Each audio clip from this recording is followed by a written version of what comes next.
중이냐 사느냐 전략이 필요한 시간 이사말로.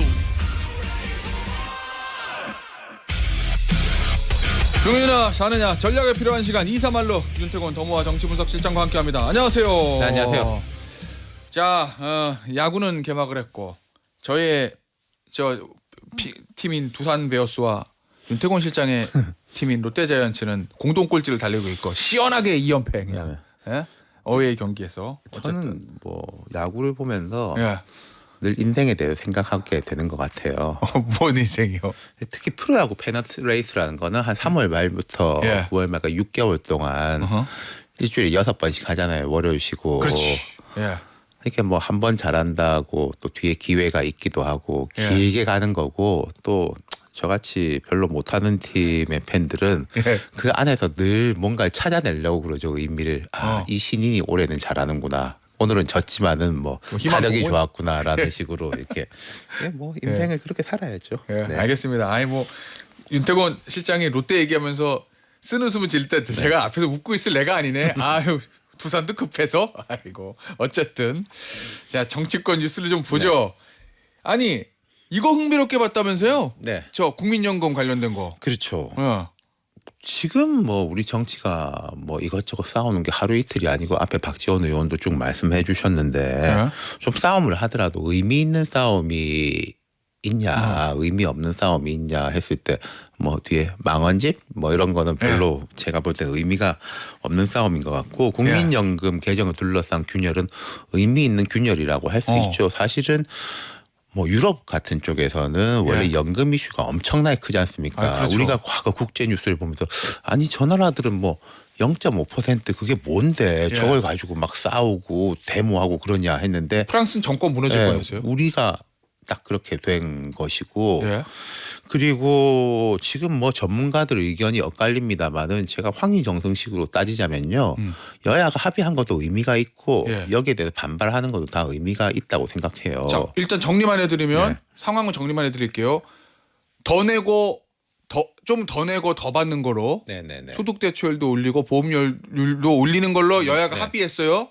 그런데 여야의 30, 40대 의원들 반대했습니다. 공동 기자회견도 하더라고요. 그렇죠. 더불어민주당, 개혁신당, 국민의힘 다 있어요. 그거 자체가 의미가 있는 거죠. 우리가 이제 여야로 갈라진 것이 있고 또 사실 뭐 이념적으로 갈라진 것도 있는데 보면은 과거부터 예컨대 호남에 좀 보수적인 의원도 민주당 가고 영남에 좀 진보적인 의원도 뭐 국민의힘 계열 가고 뭐 그런 게 한국 정치 풍토였지 않습니까? 그런 부분하고 겹쳐지는 게 이게 세대적인 횡단이 되는 느낌인 거죠. 30, 40대 의원들이 뭉쳐가지고 자기 목소리들을 내기 시작하는 게 의미가 있는 것 같고 그러니까 뭐 쉽게 말하면 이런 것 같습니다. 전문가들이 이제 어려운 복잡한 이야기를 많이 합니다만은 방금 이제 김태현 앵커가 더 내고 더 받고 근데 젊은 층들 입장에서 생각할 때는 더 내는 건 현찰이고 더 받는 거 이거 가능하겠어? 지금 뭐 고갈 뭐 이런 이야기 뒤로 미루고 하니까 이게 가능하겠어라는 데 대한 겨우 9년 늦췄는데 미래에 대한 불안감하고 겹쳐지는 것이고 그다음에 우리나라가 보면요. 최저임금심의위원회가 있지 않습니까? 최저임금심의위원회도 예전에는 보면은 주로 뭐 공무원들이라든지 뭐 이 기업 쪽에 입김이 셌는데 점점 이게 공익위원이라든지 노동위원들의 입김이 세졌는데 제가 볼 때는 이 연금에 대한 논의도 그럴 것 같아요. 지금 이제 전문가라고 들어있는 분들이 누구의 대표성이냐. 직능의 대표성이지만 세대로 칠 때는 조금 한 40대 이상 기성세대들의 대표성을 많이 지니고 있는 거 아니냐. 그래서 지금 의원들이 하는 말도 이 특유의 젊은 층을 많이 넣어야 된다. 뭐 그런 이야기를 하고 있으니까 그게 이제 의미 있는 균열점일 것 같고 대선에서도 상당한 이슈가 될 수 있을 것 같아요. 자, 왜 그러냐면 자 일단 그 젊은 의원들 반대표 던지고 기자회견 했던 의원들이 국민의힘의 김용태, 김재섭, 우재준, 민주당의 이소영, 장철민, 전용기, 개혁신당은 이주영, 천하람 의원 이렇게인데 이 대선 얘기가 지금 보면은 대선 주자들 사이에서도 약간 다른 얘기가 나오는 게 보니까 국민의힘에서 한동훈, 유승민, 안철수 요거 반대하고 오히려 저 최상목 권한대행에게 이런 거 거부권 행사해야 된다 이렇게도 얘기하고 있거든요. 그렇죠. 요거 대선에서도 쟁점이 될 수 있다고 보세요? 그러니까 지금 뭐 젊은 층들의 이제 불만이란가 불안감 같은 걸 이제 잡고 가야 된다는 게 첫 번째 있을 것이고 두 번째로 보자면은 이게 이제 어쨌든 여야 합의로 한 거지 않습니까? 예. 그럼 이게 공이 되건 과가 되건 여야 지금 현 지도부의 책임이 되는 거잖아요. 공이 되든 과가 되든. 그렇죠. 예. 그렇다면은 이제 뭐 국힘에는 권영태, 권성동 이 두 분이 계신데 민주당에는 이재명, 박찬대 예. 두 분이 있는 거잖아요. 예. 그럼 여기에 대해 가지고 이재명 대표에 대한 압박에 대한 느낌도 저는 있을 것 같아요. 변수는 될 수 있다. 자 그런데 오늘 이제 동아일보 사설 보면 네. 아니 그동안 여야 준비할 때는 아무 말도 안 하고 있다가 왜 이제 와서 반대하지? 이렇게 좀 지적하는. 그렇죠. 부분이 그런 있는데. 식의 이제 공방도 있을 수 있는 거죠. 아까 제가 말씀드린 게 그러니까 합의도 의미가 있고 예. 뭐 저기도 의미가 있다. 그게 지금 한동훈 전 대표가 이야기한 것처럼 거부권 행사 쪽으로 갈 수 있을지는 모르겠습니다만은 지금 뭐 이걸 존중해야지 하는 이제 사설도 제가 뒤에 쭉 보면은 근데 이 문제가 있는 건 사실이니까 이 구조 개혁 쪽에서 빨리 진도가 나가야 된다라는 걸 인정하고 있잖아요. 예, 그렇다면 예. 최소한 아하. 대선 국면에서 그 이슈가 올라갈 수는 있겠죠. 네. 이거 이슈를 제기하는 게 청년 표심 잡는 데는 좋습니까? 좋은 아이템. 아니 그렇죠. 그러니까 이게 여기서부터 촉발된다면은 뭐 부동산 이슈라든지 그리고 지금 세제 개편 같은 경우에도 뭐 상속세, 증여세 같은 자산 소득에 대한 게 이야기가 많이 나오잖아요. 과거의 소득에 네, 대한 맞아요. 것보다 이게 그렇다면은 이런 식의 시각도 있단 말이죠. 586들이 이제 은퇴할 때가 되니까 예. 그 사람들의 이슈가 되는 것에 대해 가지고 정치권이 받아들이지 않냐. 이게 사실은 예. 해외에서도 그런 게 되게 많습니다. 인구와 경제력이 많은 층들. 예, 예. 일본 같으면은 노년층 중심으로 정치가 돌아간다. 오래 살고 예, 예, 또 그 맞아요. 표도 많고. 표도 많고 어. 돈도 있는 분들, 연금 소득이 있는 분들, 뭐 예. 유럽에서도 그런 이야기들이 있는데 한국도 이런 식의 전선이 점화된다면 물론 이게 극대화됐을 때 세대 간 갈등이 되겠지만은 저는 다른 갈등보다는 의미 있는 갈등이라고 생각합니다. 알겠습니다. 한덕수 총리 얘기 좀 해보죠. 네. 오늘 저 10시에 선고예요. 네. 일단 언론의 예상은 기각 또는 각하. 뭐 어쨌든 돌아올 가능성이 높다 이렇게 보는 것 같은데 그렇죠. 만약에 이제 그럼 복귀할 경우에 이거 주도한 게 민주당이잖아요. 네네. 야당한테 좀 타격이 있을 거로 보십니까? 아니면 타격이 전혀 없을 거로 보세요? 타격이 있겠죠. 근데 지금 이 쌓여 예. 왔지 않습니까? 지난주에 이제 8대0? 예? 뭐 여기다가 이제 다시 한번 이제 겹쳐지는 게 될 거니까 예. 있을 텐데 이게 처음이 아니니까 뭐 압도적인 뭐 차이가 그 타격이 있을까는 예. 싶고요. 근데 이런 이미지가 쌓이는 것들은 분명히 있겠죠. 예. 그러니까 왜냐하면 탄핵 남용이라는 측면에 대한 국민의힘의 공세가 있을 수 그렇죠. 있다. 그러니까 뭐 민주당 쪽에서 이야기하는 것은 뭐 불가피했다. 그리고 예. 직무 정지를 시킬 필요성이 있다. 뭐 이런 식의 이야기들을 하지 않습니까? 예. 그러면 이제 탄핵이라는 것을 직무 정지의 수단으로 쓰는 게 맞냐? 이것 역시도 대선과 개헌의 쟁점이 될 수 있겠죠. 한덕수 개인에 대한 문제뿐만 근데 아니라. 지금 보면 민주당에서 뭐 기각될 것 같아. 기각되는 게 낫다나 뭐 이런 일부 의견도 좀 나오는 것 같던데 앞서 이제 박지원 의원도 딱 기각 이런 말씀은 안 하셨지만 최상목 권한대행보다는 저 한덕수 권한대행 체제로 대선 치르는 게 능력 측면에서 낫다 이렇게 얘기하고 뭐 그런 점도 있거든요. 이건 있을 수도 뭐 어떻게 안정감이랄까 봐야 돼요? 그런 것도 네. 있고 하나 더 지난주에 제가 8대0 때도 한번 말씀드린 게 있을 텐데 예. 헌법재판소에 대한 이제 수용력 그 높이는 의미는 있을 거예요. 보수 진영에게 그렇죠. 헌재가 제대로 된 봐라 이게 기관이구나, 민주당이 이렇게. 잘못한 건 다 민주당이 잘못했다고 하지 않았냐라는 식의 이게 헌재가 그것 때문에 뭐 늦췄는지는 제가 알 수가 없습니다만은 아하. 실질적으로 볼 때 뭐 그 앞에 그 검사 뭐 감사원장 예, 한 예. 건 이제 그런 식의 의미도 있을 거예요. 예.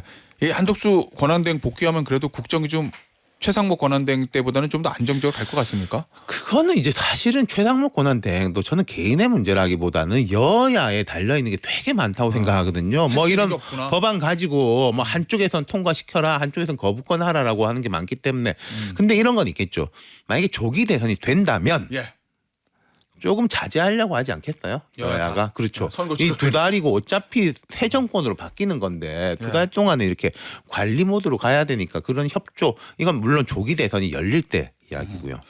알겠습니다. 자 연결돼서 이 최상목 권한대행에 대한 탄핵안인데 요게 이제 발의는 됐어요. 그럼 실제 이제 표결에 붙이느냐? 요건 이제 우원식 국회의장 협조도 있어야 되고 민주당에서 고민하고 있는 것 같은데 요거는 어떻게 보십니까? 왜냐면은 최상목 권한대행 탄핵안 발의를 할 것 같이 했다가 안 하다가 이거 저 한덕수 탄핵 심판 선고 잡아놓고 나서 이제 발의하는 거거든요. 선고일 잡히기 바로 직전에 지금 발의가 된 한덕수 거거든요. 권한대행 때도 그런 논란이 있었는데 이게 지금 부총리에 대한 거예요? 대행에 대한 거예요? 탄핵이라는 게? 일단은 부총리 겸 권한대행 이렇게 돼 있는 거로 저는 알고 있습니다만. 그 만약에 한덕수 총리가 오늘 이제 돌아온다면 예. 의미가 없어지는 것이고 물론 네. 뭐 형사 재판 같은 경우에는 이 사람 죄를 지으면 끝까지 따져야 되지만은 이 네. 탄핵이라는 것은 그 징계라든지 직무 정지의 의미가 큰 거잖아요. 그럼 권한 대행의 직무를 정지시키는 게 뭐 실익이 예. 없는 게 있는 것이고 두 번째는 만약에 한덕수 총리가 오늘 뭐 인용이 된다고 하면 예. 거기다가 또 권한대행 그나마 남아있는 걸 또 탄핵해? 그러면 이주호 부총리로 내려가는 거죠? 그렇죠. 예. 그런 점에서 볼 때 저는 뭐 어려울 것 같아요. 아니 그러니까 요걸 하겠다고 박찬대 원내대표가 얘기한 게 금요일 오전이거든요. 네네. 금요일 오후에 한덕수 총리 선고일이 오늘 잡혔어요. 그런데 아니 우리는 원래 예정됐던 대로 발의할 거라고 계속 밀어붙이는 그 저는 이 이유가 민주당 뭐냐는 같은 경우에는 이재명 대표의 발언을 이게 중요하게 봐야 된다고 늘 생각하는데 이재명 대표가 탄핵에 대해서 직접적으로 말한 건 아니지만은 좀 세게 이야기를 하고 있잖아요. 이 최상목에 대한 뭐 문제다. 예. 그 앞에 뭐 몸조심해라 발언도 있었고 예. 그 의중이 포함된 거 아닌가. 그리고 결국은 이 급물살을 타게 된 것은 순서. 이재명 대표의 2심하고 윤 대통령 그 탄핵 심판이 순서가 이렇게 뒤집어졌다 그래야 되나? 이게 차례가 이게 정해지면서 예. 조금 조급함이 표현된 거 아닌가? 그런 생각이 드네요. 그럼 어떤 뭐 실익이나 이런 뭘 얻겠다라는 목적이 뚜렷하게 보이진 않습니까? 그렇죠. 그러면 일단 조급하고 당황했다 이런 말씀이세요? 네. 그래서 그냥 밀어붙인다. 그러니까 뭐 여러 압박용이라고 하는데 이게 누구한테 뭘 압박한다는지 그러니까 네. 표면적으로 보면은 그 마은혁 예. 재판관에 예. 대한 것인데 그 마은혁 재판관이 지금 만약에 들어온다고 하더라도 윤 대통령 탄핵 심판하고는 상관이 없잖아요. 상관이 만약에 없나? 민주당 입장에서 마은혁 재판관 돌아와서 탄핵 심판에 참여하면 변론 재개해야 되면은 그렇죠. 4월 중순 넘어갈 수도 있는데. 그렇죠. 그럼 아까 말씀드린 이재명 대표하고의 갭이 더 길어지는 거지 네, 더 않습니까? 길어지죠. 그 대선이 더 밀린다는 네. 거니까 조기 대선이. 예. 그러니까 뭐가 좀 안 맞는 느낌이 아. 있어요. 앞뒤가. 그러면 네. 최상목 권한대행 탄핵을 이제 발의했는데 표결까지 가면 통과가 되겠죠, 당연히. 네. 수가 많으니까. 그걸 통해서 민주당이 얻을 수 아니 있는 근데 실은 아까 없다. 말씀드린 대로 예. 오늘 지금 한덕수 결과가 나오잖아요. 근데 예. 경우에선 두 가지 아닙니까? 돌아오든지 뭐, 돌아오지 맞아요. 않든지. 돌아오면은 의미가 없고 예. 안 돌아오면은 국정 혼란 뭐 이 아하. 프레임이 더 올라가는데 여기서 또 최상목을 할 수 있을까? 예. 저는 좀 모르겠습니다. 알겠습니다. 그럼 실제로 표결까지는 가지 않을 거다라는 게 이제 네. 윤 실장의 그 전망인 것 같아요. 네, 네. 그러면은 표결까지 안 가는데 발의한 건 일종의 뭔가 제스처인가 보다. 뭐 그렇겠죠. 예. 윤 실장 표현대로 보면 누구에 대한 건지 모르겠지만 어쨌든 압박. 네. 알겠습니다. 이게 이제 수요일 날 이재명 대표 2심. 자, 요게 이제 만약에 뭐 무죄가 나오면은 이재명 대표 대선 가도는 탄탄대로인 거죠, 그냥. 그리고 박지원 의원이 옛날부터 주장하신 80만 원. 예. 뭐 그 무죄랑 거의 비슷하다고 맞아요. 예. 볼 수 있고. 네. 예. 그러면 이제 탄탄대로인 거예요. 네. 만약에 이제 유죄고 당선 무효형 벌금 100만 원 이상 이렇게 나오면 이제 파장이 만만치 않을 건데 그 윤 실장이 생각하고 있는 그 이후의 시나리오는 어떤 게 있어요? 지금 이게 지금 이재명 대표 입장에서는 예. 윤 대통령 탄핵 선고보다 자기께 앞서온 게 조금 부담스럽고 불만인 점이 있을 텐데 뭐 그럴 수 있겠죠. 또 거꾸로 보면은 비명계 입장에서 예. 뭐라고 세게 이야기할 수 있겠습니까? 대통령 탄핵 결과가 나올 때까지는 그런 점은 있을 거예요. 일단은 분명히. 비명계도 조용히는 있을 거다. 네, 그때까지는 이제 뭐 말을 안 하고 있을 것이고 그렇다면은 제가 이재명 대표라면 제 이재명 대표 면전에서 이런 말 한 적이 있는데 그때 아무 말씀 안 하시던데 그래요? 나라면은 예. 국민들의 판단을 받겠다, 심판을 받겠다, 대선 나간다는 거죠. 네. 그리고 내가 대통령 당선이 된다면 임기를 마친 이후에 자연인의 신분으로 돌아와서 네. 다시 사법적 절차에 응하겠다 정도로 말할 수 있지 않을까요? 이걸 뭐 거부한다, 부정한다 이런 말을 할 수는 없을 것이고 네. 또 2심에서 안 좋게 나왔기 때문에 뭐 안 나갑니다. 이런 이야기를 하지도 않을 거 아닙니까? 그 내 재임 중엔 재판 받겠습니다는 아니고 그렇죠. 끝나고 받겠다. 예. 오, 그래요? 제가 이재명 대표면 그 정도 이야기할 것 같아요. 네. 그리고 뭐 대통령 그 탄핵이 만약에 이번 주쯤에 뭐 혹은 다음 주 초에 인용이 된다면은 개헌 이야기 같은 걸 꺼낼 수 있겠죠. 그런 예. 국민들의 좀 뭐 불안감이라든지 이런 부분에 대한 대응책으로. 자, 그러면 예를 들어서 이재명 대표가 당선 무효용이 나왔어요. 그러면 대통령 탄핵 심판이 끝나지 않고 조기 대선이 확정되지 않았기 때문에 비명계는 입을 다물고 있을 것이다. 그렇죠. 그런데 당장 며칠간이라도. 그렇죠. 며칠 그런데 만약에 빠르면 이번 주 금요일에 대통령 탄핵이 인용 결정이 나왔어요. 네. 조기 대선 확정됐어요. 그러면 그때 비명계 움직입니까? 그때부터는 뭔가 이야기를 하겠죠. 뭐 어느 수준까지 이야기를 할 수 있을지 모르겠지만은. 예, 알겠습니다. 지금 이재명 민주당에서 12년 만에 천막 당사 쳤어요. 네. 그거는 어떻게 평가하세요? 그럼 뭐 그 전략은? 전반적인 뭐 불안감, 압박감 뭐 이런 것에 대한 건데 전 잘 모르겠습니다. 그러니까 이제 여야 서로의 이야기를 들어보면은 이런 거지 않습니까? 이 뭐 존중해야 된다 이런 이야기를 하면서도 저쪽이 승복 안 하려고 하니까 우리도 이렇게 나설 수밖에 없다. 그런 논리를 들이대지 않습니까? 예. 전 뭐 양쪽 다 별로 좋지 않게 보는데 뭐 어쩔 수 없는 것 같아요. 저기 나올 때까지는. 그래요? 그럼 일종의 그러면은 저 불안감으로 인한 헌재에 대한 압박 이거 차원에서 천막 당사를 친 거다 이런 말씀이신 거잖아요. 그렇죠. 전략적으로는 좋은 전략으로 평가하십니까? 아니면 왜 무리수인데 이렇게 평가하십니까? 좋은 것 같진 않고 그냥 뭐 할 수 있는 게 지금은 그 정도밖에 없지 않나 싶기는 해요. 아, 민주당이 이제 할 수 있는 게. 뭐 국민의힘도 윤 대통령 지지하는 분들도 마찬가지인 것처럼 예. 서로 저렇게 하는데 지금 뭐 이 끝까지 와가지고 왔기 때문에 예. 뭐 언제나 국민들이 뭐 그런 천막 보고 뭐 예. 마음을 바꿀 것 같지는 않고요. 아, 그래요. 하지만 민주당에서는 지금 할 수 있는 건 요거밖에 없을 거다 이런 네네. 말씀이신 것 같고. 자, 국민의힘으로 가볼게요. 권성동 원내대표가 이거 만들었어요. 이재명 망언집. 네네네. 요건 어떻게 평가하십니까? 이것은 그러니까 아까 박지원 의원이 말씀하신 대로 뭐 국민의힘 전략이란 게 뭐 별거 있냐 이재명 나쁜 놈 이거밖에 예. 없지 그런 면도 하나가 있고 제가 생각할 때는 모드 전환을 위한 뭐 약간 빌드업 같은 모드 느낌들. 전환?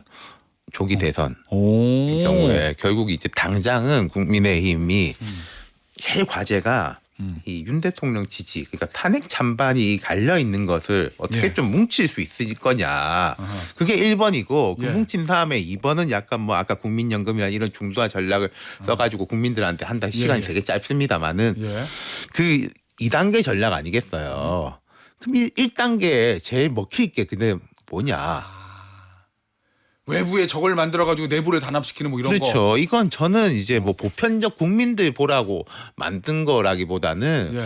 국민의힘의 이제 전반적인 조금 이 구심력을 높일 수 있는 기제로 예. 낸 거 아닌가라고 한다면은 그것도 이해가 가는 면은 있어요. 그럼 조기 대선이 벌어지면 저 찬탄 반탄 지지자 당원끼리 싸우지 말고 그렇죠. 적은 이재명 대표니까 저기로 저 화살을 돌립시다 뭐 요렇게. 뭐 그렇죠. 예. 그럼 이른바 말하는 그 이재명 악마화 전략이라는 거 예. 이거 대성 전략이 유효하다고 끝까지는 별로죠. 왜냐하면은 제가 예. 2심 이재명 대표 2심에 대해 가지고 좀 나와 봐야 알지만은 막 예. 국민의힘이 기대하는 것만큼 그렇게 파장이 클까 싶은 게 다 아는 거지 않습니까 국민들이. 뭐 그렇죠. 모르는 게 아니에요. 예, 새로운 건 아니에요. 그걸 예. 알면서 그럼에도 불구하고 뭐 이 사람을 찍는다. 이게 있으니까 난 못 찍는다로 예. 돼 있는 거니까요. 예, 이 뭐 이미.